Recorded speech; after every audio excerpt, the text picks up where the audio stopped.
This is scrambled egg and I'm going to show you two ways to make it. One is a slightly more chefy technique and the other one is probably the way we all want to do it and eat it at home. So let's get started with technique number one. So we'll begin by cracking some eggs into a bowl. The quantity doesn't really matter, it depends how big a batch you want to make.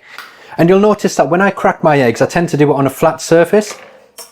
There's a reason for that, and that's because when you break it, I don't know how well you can see there, but it bruises the membrane and the eggshell stays attached to it. So when I crack it into the bowl, I'm less likely to get any eggshell in the bowl. Doesn't mean it's guaranteed every single time, but it's less likely than if you crack it on the edge of a bowl and you get a sharp edge and it breaks off the shell and then the shell goes in. So that's just my little tip on that one. So I've got 3 eggs in the bowl, then I am going to whisk them up using a fork. I'm using a fork instead of a whisk because I don't want to get too much air in there. And then I will add in a few cubes of butter. Again, the quantity is completely up to you. So now we can move on to the cooking, and I'm doing it in a heat-proof bowl for a reason, because we're actually going to cook the eggs in this bowl. So I'll place a saucepan over the heat with, a couple of inches of water in the bottom, and then we're going to place the bowl on top once it's simmering away. We want to make sure that the bowl isn't touching the water and it's only the steam that is heating it. And then I'm going to use a rubber spatula and continuously stir the scrambled egg until it is cooked but still looks nice and loose. Once it looks around 20 to 30 seconds away from being ready for how I'd want to eat it, I take it from the heat because it's going to carry on cooking when it is off the heat.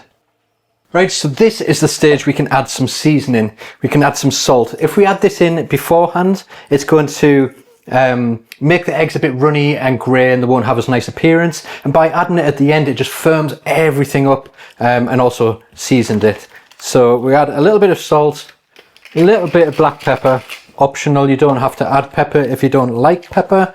Another optional step is to add a spoonful of creme fraiche or sour cream. It's optional, it just helps lighten everything up and makes it extra creamy. And then we can just serve it up, and I'm going to finish it with a sprinkle of chives. So that's the more chefy method complete, and we can move on to method number 2. This one's much more simple and is probably more like the scrambled egg we all like to eat at home. So take a frying pan and we're going to place that over a medium heat. So we're going to leave that pan while we sort out our eggs to get nice and hot, which actually goes against every scrambled egg kind of recommendation, but I love this method for a home. So I've got my eggs already cracked into the bowl, and then I'm going to give them a nice whisk. And then we're going to turn our attention back to the pan. We'll turn the heat off, take it straight off the heat, and then we're going to add in some butter and the eggs straight away. We can then scramble it off the heat until we have beautiful curds and season it with salt and pepper to taste.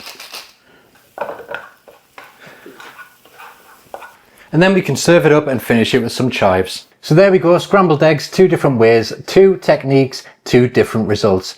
One slightly more chefy, one proper good home cooked scrambled egg, the proper stuff. So there we go. Let me know in the comments which one you prefer. Thanks for watching. Hit subscribe if you haven't already. And I'll see you in the next one.